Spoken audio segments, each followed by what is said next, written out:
Hi അങ്ങനെ വൈകിട്ടത്തെ നന വൈകിട്ട് മാത്രമല്ല കേട്ടോ, രാവിലെയും വൈകുന്നേരവും ഒക്കെ നനച്ച് കൊടുക്കണം. അല്ലെങ്കിൽ മുറ്റത്ത് ഭയങ്കര പൊടിയാണ്, മുറ്റം അടിക്കാനേ പറ്റത്തില്ല. ഞാനൊരു കുഞ്ഞി പാത്രം അവിടെ വെച്ചിട്ടുണ്ട് കേട്ടോ. അപ്പോൾ അതിനകത്ത് വെള്ളം നിറച്ചങ്ങ് എന്നും വെക്കും. എന്നും രാവിലെ വൈകുന്നേരം വെക്കണം.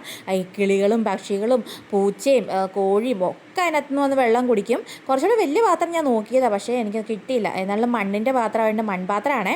അപ്പോൾ അതുകൊണ്ട് ഉരുണ്ടൊന്നും പോകത്തില്ല. അതിൻ്റെ വക്കിൽ വന്നിരുന്നാലും കിളിയൊക്കെ വന്നിരുന്നാലും അതൊന്നും മറിഞ്ഞു പോകത്തില്ല. അതുകൊണ്ട് ഞാൻ മൺപാത്രം എടുത്ത് അങ്ങനെ വെച്ചേക്കണതാണ്. പിന്നെ വിളക്ക് വെക്കലും അതിൻ്റെ കാര്യങ്ങളും വെള്ളം തളി എല്ലാം കഴിഞ്ഞ് ഞാൻ നേരെ അടുക്കളയിലേക്ക് വന്ന് കയറിയിട്ട്, കാരണം വൈകിട്ടത്തേക്ക് ഇന്ന് കറിയൊന്നും ഇല്ലായിരുന്നു. അപ്പോൾ രാവിലെയാണോ? രാവിലെയല്ല, തലേ ദിവസം നല്ല പച്ച അയല മേടിച്ചുകൊണ്ട് വന്നിട്ടുണ്ടായിരുന്നു. അപ്പോൾ അത് നേരെ അടുക്കളയിലേക്ക് കൊണ്ട് വെച്ചുട്ടോ. ഫ്രീസറിൽ ഇരുന്നുകൊണ്ട് നേരത്തെ എടുത്ത് വെക്കായിരുന്നു, പക്ഷെ മറന്നുപോയി. കൂടി തന്നെ ഫ്രീസറിലേക്ക് വെച്ചതാണ്. പക്ഷെ കവറോടുകൂടി വെക്കണ്ടായിരുന്നു, അതെല്ലാം കൂടെ ഒട്ടിപ്പിടിച്ചു പോയി. പിന്നെ മീനൊക്കെ നല്ല വെള്ളത്തിൽ നന്നായിട്ടങ്ങ് ലാമ്പിച്ചിട്ട് ആ കവറ്, അതായത് മീൻ കൊണ്ടുവന്ന കവറില്ലേ, അത് ഹരിതകർമ്മസേനയിൽ ചേച്ചിമാർക്ക് കൊടുക്കാൻ വേണ്ടി ഞാൻ കയ്യോടെ തന്നെ കഴുകി അങ്ങ് മാറ്റി വെക്കും കേട്ടോ. അപ്പോൾ അത് പുറത്ത് വയ്ക്കുമ്പോഴത്തേക്കും നന്നായിട്ട് ഉണങ്ങിക്കോളും. അപ്പോൾ അവർക്ക് ചാക്കിനകത്തിട്ട് കൊടുക്കാനൊക്കെ എളുപ്പമാണ്.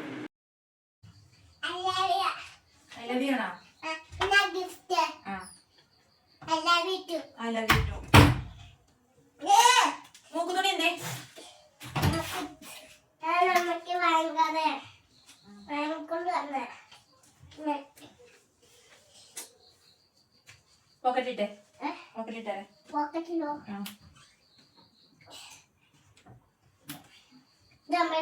അങ്ങനെ മീനൊക്കെ നന്നായിട്ട് കഴുകി മുറിച്ചെടുത്തുട്ടോ. മുറിച്ച് കഴിഞ്ഞപ്പോൾ ഓർത്ത് ദൈവമേ വരവിട്ടില്ലല്ലോ എന്ന്.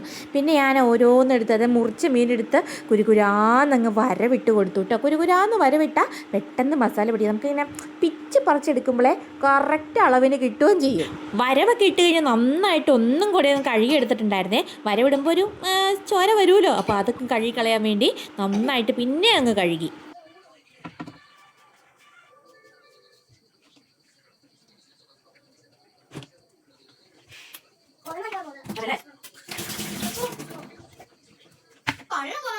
വറുക്കാനുള്ള മീനിലേക്ക് ആദ്യം തന്നെ ഇച്ചിരി ഫിഷ് മസാലയും ഇട്ട് കൊടുത്തുട്ടോ. നല്ല സ്മെല്ലാണ് ഈ ഫിഷ് മസാലയ്ക്ക്. ഫിഷ് മസാല ഇട്ട് വറുത്താൽ നല്ല ടേസ്റ്റുമാണ് കേട്ടോ മീനിന്. സാധാരണ മീൻ കറിക്കകത്തൊക്കെ ഫിഷ് മസാല ഇട്ടാൽ നല്ലതാണെന്നാണ് കേട്ടിരിക്കുന്നത്, അത് പരസ്യത്തിലേക്ക് കാണിക്കുന്നത്. പക്ഷേ മീൻ വറുത്തതിൽ അടിപൊളിയാണ്. മീൻ വറുത്തതിൽ ഫിഷ് മസാല ഇട്ട് വറുത്താൽ. ആദ്യം ഞാൻ മീൻ കറി വെക്കാൻ ഓർത്ത്, മുളക് ചാറ് വെക്കാൻ ഓർത്ത്, അതിൻ്റെ കാര്യങ്ങളൊക്കെ ഒന്ന് സെറ്റ് ചെയ്ത് വെച്ചപ്പോഴത്തേക്ക് ഓർത്തു വേണ്ട, തേങ്ങ അരച്ച് വെക്കാം. അപ്പോഴത്തേക്ക് എൻ്റെ മനസ്സിൽ കൂടെ പണ്ട് ഞാൻ കണ്ടൊരു സീരിയലുണ്ട്, ഏഷ്യാനെറ്റ് പ്ലസ്സിൽ, അതായത് ഡബ്ഡ് സീരിയലാണ്, ഹിന്ദി സീരിയൽ, മൗനം സമ്മതം എന്നും പറഞ്ഞ് ഞാൻ ഇപ്പോഴും ഓർക്കുന്നു അത്. അതിനകത്ത് ആശാ അശോക് അഗ്നിഹോത്രി എന്നൊക്കെ പറഞ്ഞ് നല്ല രസമാണ് നായികനെ കാണാൻ. അപ്പോൾ അത് കല്യാണം കഴിച്ച് വീട്ടിലേക്ക് വരുമ്പോൾ അമ്മായിയമ്മ സമ്മതിക്കില്ല, തേങ്ങ അരച്ചുള്ള കറിയാണ് വേണ്ടത്. ഭർത്താവും ഭാര്യയും തമ്മിലുള്ള എന്താ പറയുക ബന്ധം സ്ഥാപിക്കാൻ തേങ്ങ അരച്ചുള്ള കറി വേണം, അങ്ങനെയൊക്കെ പറയുന്ന ഒരു സീരിയലായിരുന്നു. അപ്പോൾ ഞാൻ ഓർത്തു, ഇവിടെ അഭിത്തേട്ടന് തേങ്ങ അരച്ചുള്ള കറി മാത്രമേ ഇഷ്ടമുള്ളൂ. തോരനാണേലും മെഴുക്കുവരട്ടിയൊന്നും അത്ര വലിയ ഇഷ്ടമല്ല. തോരനും മറ്റേ തേങ്ങ അരച്ച മീൻകറിയൊക്കെയാണ് ജീവനാണ്.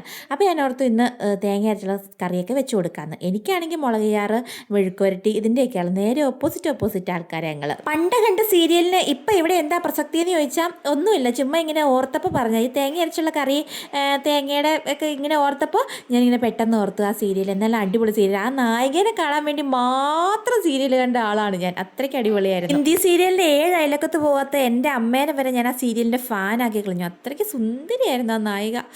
എന്ത് രസമായിരുന്നു. പിന്നെ അവരുടെ ഡ്രസ്സ് കാര്യങ്ങളും അതൊക്കെ പോട്ടെ, നമുക്ക് നമ്മുടെ കാര്യത്തിലേക്ക് വരാം. അങ്ങനെ ചട്ടിയൊക്കെ വെച്ച് നമ്മൾ കുരുകുരാന്ന് ചീരയിലല്ല കറിവേപ്പിലയൊക്കെ ഇട്ട് മീനങ്ങ് കയ്യോടെ അങ്ങ് വറുത്തു കേട്ടോ. എണ്ണി ചുട്ട അപ്പം എന്നൊക്കെ പറയില്ല, അതുപോലെ ഇങ്ങനെ ചാള അടിക്കുമല്ലോ പറയും പോലെ അയ്യല അടുക്കി ഇങ്ങനെ വെച്ചു. എല്ലാവരും തട്ടിക്കൊട്ട് പരിപാടി ആയതുകൊണ്ട് അരപ്പും മീനും എല്ലാം കൂടെ ഒരുമിച്ചിട്ടാണ് തിളപ്പിച്ചത്. എല്ലാം കൂടി തിളപ്പിച്ച് കഴിഞ്ഞ് അവസാനം ഇച്ചിരി പച്ച വെളിച്ചെണ്ണ ഇങ്ങനെ മേത്തിങ്ങനെ തൂകി കൊടുക്കണം. വേണേ ഇച്ചിരി കരിവേപ്പിലയും കൂടി ഇടാട്ടോ. ഞാൻ നിറയെ കറിവേപ്പില ആദ്യമേ ഇട്ടിട്ടുണ്ട്, എന്നാലും സാരില്ലാന്നോർത്ത് ഇച്ചിരിയും കൂടി കറിവേപ്പില ഇട്ട് കൊടുത്തു. ഇന്ന് എനിക്കിട്ട് ചീത്ത ഉറപ്പ്, കാരണം കറിവേപ്പില പറക്കി മാറ്റാൻ ഇഷ്ടമല്ലാത്ത ആൾക്കാർ എവിടെയുള്ളത്. പിന്നെ ഞാൻ പോയി കയ്യോടെ തന്നെ അങ്ങ് മേലൊക്കെ ഒന്ന് കഴുകി ഫ്രഷായി വന്നപ്പോഴത്തേക്ക് അഭിത്തേട്ടൻ വന്നിട്ടുണ്ടായിരുന്നു. അപ്പോൾ ഞാൻ കയ്യോടെ തന്നെ ഇങ്ങനെ മുട്ടയും കൂടെ പൊരിച്ചു. എൻ്റെ മുട്ടയിൽ ഞാൻ നിറയെ എണ്ണ ഒഴിക്കും കേട്ടോ. ഈ മുട്ടയിൽ ഈ വെളിച്ചെണ്ണയ്ക്കകത്ത് ഇങ്ങനെ മുട്ട കിടന്ന് മൊരിയുമ്പോഴത്തേക്കും നല്ല സ്മെല്ലാണ്. അതിൻ്റെ അപ്പുറം നല്ല ടേസ്റ്റാണ്. ഒറ്റയടിക്ക് തന്നെ മറിച്ചിടണമെന്നൊക്കെ ഓർത്താ, പക്ഷേ എന്താ പറയുക, ഒറ്റയടിക്ക് മറിച്ചില്ല, നടന്നില്ല. നാല് കഷ്ണമായി പോയി. സാരല്ല, CD പ്ലെയർ പോലെ അല്ലല്ലോ മുട്ട പൊരിച്ച് തിന്നണത്, മുറിച്ചല്ല തിന്നണത്, അതുകൊണ്ട് കുഴപ്പമില്ല. പിന്നെ എല്ലാവർക്കും ചോറ് കൊടുത്തു. പിന്നെ ഞാനും കുഞ്ഞിനും കൂടെ ഒരുമിച്ചിരിക്കാന്ന് ഓർത്തിട്ടു. കാരണം ഒരു പാത്രം കഴിയാൻ മതില്ല. എൻ്റെ വലിയ പാത്രത്തിലേക്ക് ആ എല്ലാ കറികളും ഒക്കെ ഇട്ട് അവനും വാരി കൊടുത്ത് നല്ലതാണോ കുഞ്ഞാന്ന് ചോദിച്ചപ്പോൾ അടിപൊളിയാന്നൊക്കെ പറഞ്ഞു. അങ്ങനെ ഞാനും കുഞ്ഞിനും കൂടെ വയറ് നിറച്ച് ചോറിന് നല്ല ടേസ്റ്റ് ഉണ്ടായിരുന്നു. നല്ല പച്ച അയലയല്ലായിരുന്നോ, അതുകൊണ്ട് നല്ല ടേസ്റ്റ് ആയിരുന്നു കറിക്കൊക്കെ. പിന്നെ ഇച്ചിരി കോവയ്ക്ക മെഴുക്കുവരട്ടി രാവിലത്തെ ഉണ്ടായിരുന്നേ. അപ്പോൾ കോവയ്ക്ക മെഴുക്കുവരട്ടി, മീൻ വറുത്തതും മീൻ കറിയും മുട്ട പൊരിച്ചതും ഒക്കെ കൂട്ടി ഞങ്ങൾ ചോറൊക്കെ ഉണ്ടു.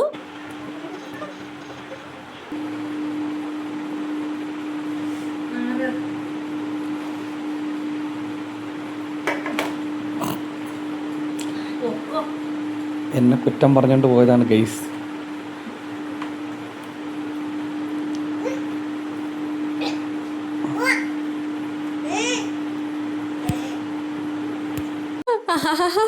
എങ്ങനെയാ അത് താഴെ വീണെന്ന് എനിക്കറിയത്തില്ല കേട്ടോ. ഞാനും കുഞ്ഞിനും കൂടെ ചോറിൻ്റെ കഴിഞ്ഞ് ഇങ്ങനെ മാറുമല്ല, എങ്ങനെയോ താഴെ പോയി, എങ്ങനെയാണെന്ന് എനിക്കറിയാമല്ല. പിന്നെ കുഞ്ഞിനെ എന്നെ ഭയങ്കര ഹെൽപ്പ് ചെയ്തു കേട്ടോ.